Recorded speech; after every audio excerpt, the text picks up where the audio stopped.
Our import, so far 'no, well siyempre kinuha namin siya so we believe in him 'no. Hindi naman namin siya kukunin kung hindi kami naniniwala sa kanya na fit siya sa system namin, sa gusto naming gawin 'no.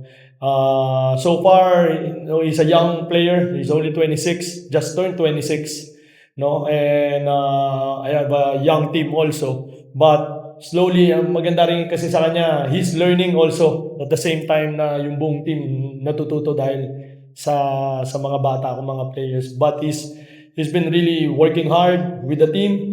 He listens to the locals. I think yun yung importante, eh, very good attitude 'no, towards the game of basketball and, he accept,